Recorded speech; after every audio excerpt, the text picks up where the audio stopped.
Assalamualaikum warahmatullahi wabarakatuh. Jadi di sini kami dari kelompok B14 ingin mempresentasikan hasil diskusi kami mengenai optimisasi proses dengan eksperimen terancang. Next.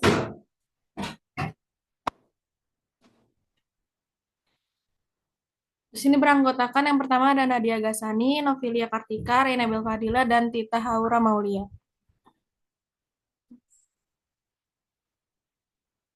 Yang pertama ada metodologi permukaan respons atau Response Surface Methodology atau RSM. Metodologi permukaan respons atau Response Surface Methodology adalah sekumpulan teknik matematis dan statistik yang berguna untuk pemodelan dan analisis dalam aplikasi di mana suatu respons yang menjadi perhatian dipengaruhi oleh beberapa variabel dan tujuannya adalah untuk mengoptimalkan respon tersebut. Pendekatan umum RSM dikembangkan pada awal tahun 1950-an dan awalnya diterapkan di industri kimia dengan keberhasilan yang cukup besar.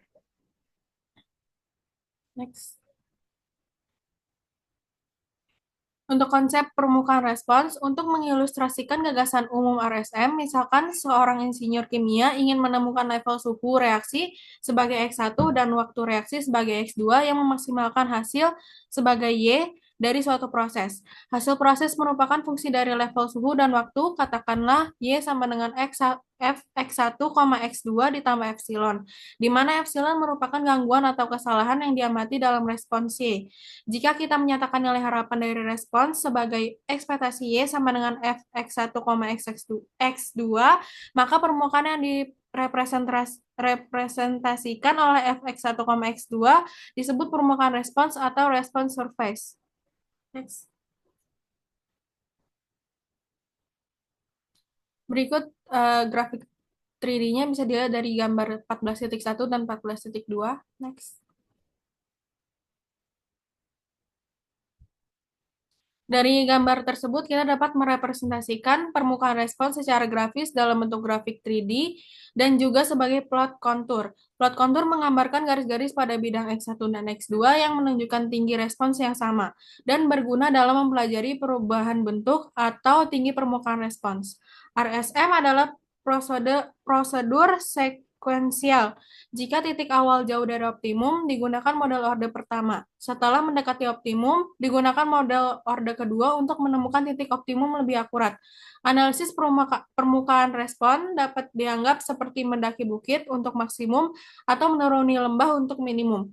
Tujuan akhir dari RSM adalah menentukan kondisi operasi optimum atau wilayah dalam ruang faktor di mana spesifikasi terpenuhi. Istilah optimum di sini berarti optimum lokal. Selanjutnya akan dijelaskan oleh Novilia. Selanjutnya yaitu metode Stepes-Esken. Metode Stepes-Esken adalah teknik dalam RSM yang digunakan untuk bergerak menuju kondisi optimum proses dengan mengikuti arah kenaikan tercepat dari respon. Pendekatan ini diawali dengan membangun model orde pertama berdasarkan data awal, lalu menentukan arah pergerakan yang paling meningkatkan respon berdasarkan koefisien regresi dari model tersebut. Arah ini selalu bergerak lurus terhadap garis kontur respon. Peneliti kemudian menjalankan eksperimen secara bertahap di sepanjang jalur tersebut sampai tidak ada peningkatan signifikan lagi. Jika diperlukan, model baru dapat dipasang untuk memperbarui arah. Metode ini sangat berguna saat posisi awal masih jauh dari titik optimum.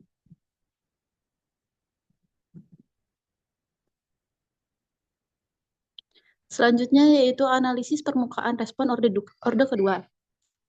Ketika proses telah mendekati kondisi optimum, pendekatan model orde pertama tidak lagi cukup karena adanya kelengkungan pada permukaan respon. Oleh karena itu, digunakan model orde kedua yang mampu menangkap efek kuadratik dan interaksi antar variabel. Model ini biasanya dibangun menggunakan desain eksperimen khusus seperti Central Composite Design atau CCD yang mencakup titik pusat, faktorial, dan aksial. Dengan model orde kedua, kita dapat menentukan titik optimum lokal dengan lebih akurat serta memahami bentuk dan arah lengkungan permukaan respon. Estimasi parameter dilakukan menggunakan metode least square dan analisis lanjut dapat digunakan untuk memvalidasi dan menyempurnakan kondisi operasi proses.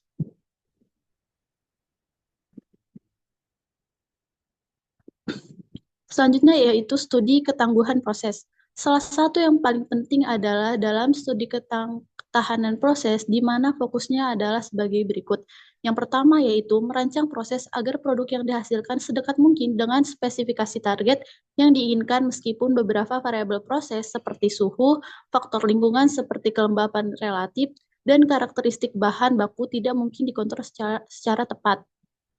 Dan yang kedua, menentukan kondisi operasi untuk suatu proses sehingga karakteristik produk kritis sedekat mungkin dengan nilai target yang diinginkan dan variabilitas di sekitar target ini diminimalkan. Contoh masalah jenis ini sering terjadi misalnya dalam pembuatan semikonduktor.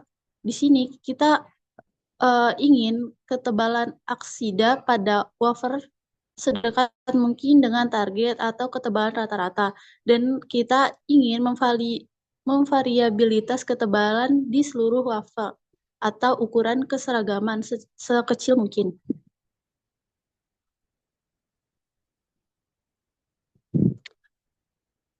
Pada awal tahun 1980-an, seorang insinyur Jepang yaitu Ginichi Taguchi memperkenalkan sebuah pendekatan untuk pemecahan masalah seperti ini, yang disebutnya sebagai masalah desain parameter kuat atau RPD.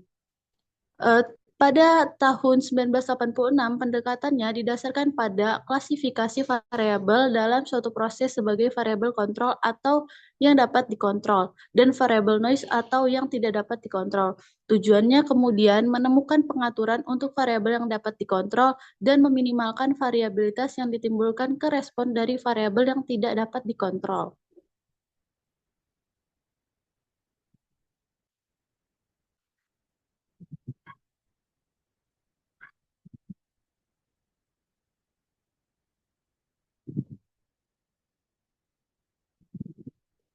Nah, berikut adalah contoh desain parameter Taguchi dengan susunan dalam dan luar. Pertama yaitu larik bagian dalam. Di sini terdapat jalan antara nilai A, B, C dari 1 sampai dengan 9 dengan bagian array luar yaitu huruf E, F, G. Nah, metode Taguchi untuk masalah RPD berkisar pada penggunaan desain ortogonal untuk faktor yang dapat dikontrol atau yang disilangkan, dengan desain ortogonal yang terpisah untuk faktor kebisingan.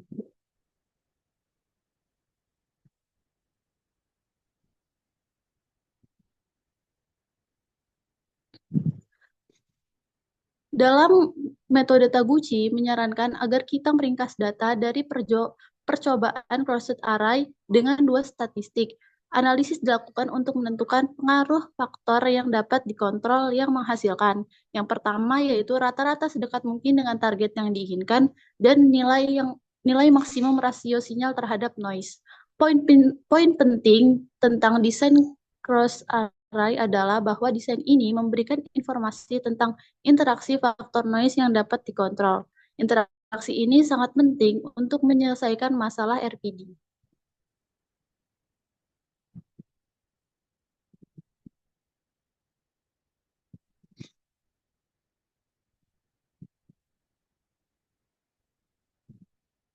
Selanjutnya yaitu operasi evolusioner. Operasi evolusioner atau EVOP adalah teknik pemantauan proses yang digunakan saat terdapat hubungan kuat antara variabel proses yang dapat dikendalikan dengan kualitas output. EVOP dirancang untuk menjaga performa proses tetap optimal meskipun terjadi variasi lingkungan, bahan baku, atau pengoperasian. Teknik ini dilakukan secara berkelanjutan selama proses produksi berlangsung. Next.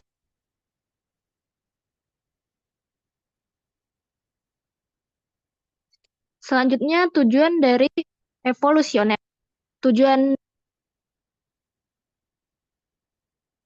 utama dari EVOP adalah mengarahkan kondisi proses ke titik optimal tanpa mengganggu jalannya produksi.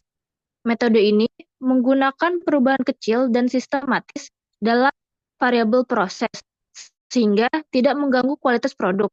Selain itu, EVOP dirancang agar dapat dilaksanakan langsung oleh operator pabrik dengan bantuan minimal dari staf mutu atau teknik. Next.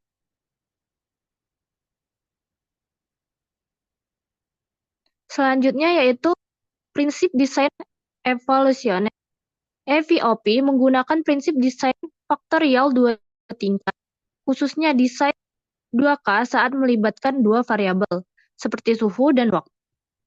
Eksperimen dilakukan pada 5 titik, yaitu 4 kombinasi level tinggi dan rendah untuk kedua variabel, serta 1 titik lengah tengah. Satu putaran pengamatan dari 5 titik ini disebut sebagai siklus EVOP. Next.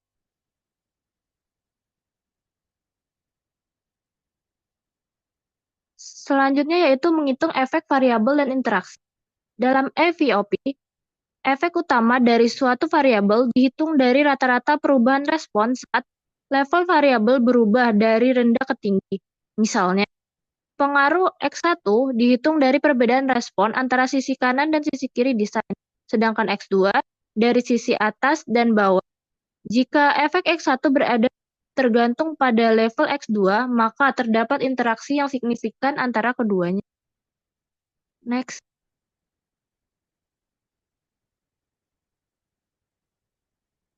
Selanjutnya yaitu evaluasi dan perbaikan proses. Setelah beberapa EVOP dijalankan, hasil pengamatan dianalisis untuk melihat apakah ada variabel proses atau interaksi yang ditunjukkan pengaruh signifikan terhadap output. Jika ya, maka kondisi dasar proses dapat diubah untuk meningkatkan performa. Proses juga dievaluasi dengan membandingkan respon di titik tengah terhadap rata-rata titik lainnya untuk menilai apakah titik tengah sudah melewati kondisi optimal. Next.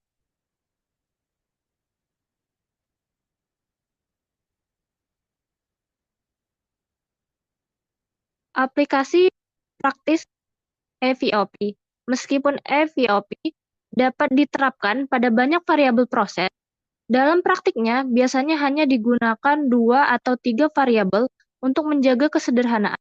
Contoh, penggunaan meliputi pengaturan suhu dan waktu, reaksi dalam proses kimia. EVOP juga dapat diterapkan menggunakan perangkat lunak statistik modern seperti yang telah dijelaskan oleh Marsh and Gonomery. Next.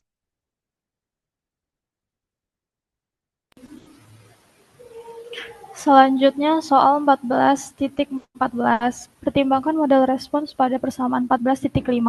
Misalkan dalam model respons tersebut kita memperbolehkan model orde 2 penuh pada faktor-faktor gangguan atau noise sehingga Hx, Z sama dengan sigma YIZI plus sigma delta IJ XIZJ plus sigma lambda IJ ZJ plus sigma theta ZI kuadrat. Apa pengaruhnya terhadap model variansi? Penyelesaiannya di mana rumus tersebut bernotasikan sebagai berikut. Kemudian, model respon yang diperoleh dari 14.5 adalah Y sama dengan 13,727 ditambah 0,298 X1 dikurang 0,407 X2 dikurang 0,125 X1 kuadrat dikurang 0,079 X kuadrat X2 kuadrat ditambah 0,055 X1 X2 dengan keterangan sebagai berikut. Yang pertama, variansi menjadi fungsi nonlinear dari noise karena H mengandung suku kuadrat ZI kuadrat dan suku interaksi ZI, maka akan bergantung nonlinear pada nilai-nilai Z. Var Y terhadap X sama dengan var H X, Z. Yang kedua, heteroskedastisitas, variansi tidak konstan. Dalam model linear sederhana, biasanya diasumsikan var Y konstan, homoskedastik. Di sini variansi berubah-ubah mengikuti kombinasi nilai ZI, sehingga menjadi heteroskedastik. Yang ketiga, fleksibilitas dan akurasi lebih tinggi. Model dapat menangkap efek noise yang nyata atau nonlinear dan interaksi kompleks. Yang kedua, membuka kemungkinan melakukan optimasi robust, yaitu memilih X sehingga variansi Y minimal meski Z berfluktuasi. Kemudian soal 14.2. Pertimbangkan model orde pertama berikut. Y hat sama dengan 50 plus 2x1 min 15x2 plus 3x3 dengan batasan xi lebih besar sama dengan dari min 1 dan lebih kecil sama dengan dari 1, di mana i sama dengan 1, 2, dan 3. Temukan arah dari kenaikan tercuram steepest ascent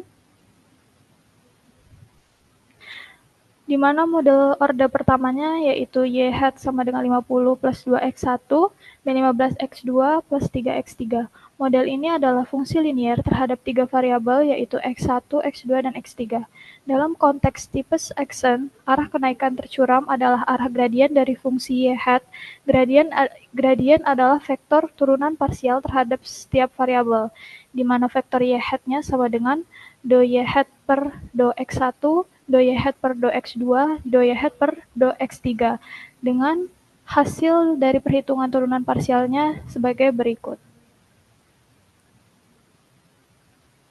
Kemudian, untuk mendapatkan arah satuan, unit direction vector, dari kenaikan tercuram, kita bisa menormalisasi vektor gradien. Yang pertama, hitung panjang vektor. Norm Y hat sama dengan akar dari 238, penjumlahan dari vektor-vektor yang didapat sebelumnya. Kemudian, yang kedua, vektor arah kenaikan tercuram yang ternormalisasi, yaitu 2 per akar 238, min 15 per akar 238, 3 per akar 238. Di mana arah kenaikan tercuramnya adalah 2, min 15, 3. Dan bentuk arah satuan atau normalisasinya sama dengan vektor arah kenaikan tercuram yang ternormalisasi di atas. Sekian dari kelompok kami. Wassalamualaikum warahmatullahi wabarakatuh.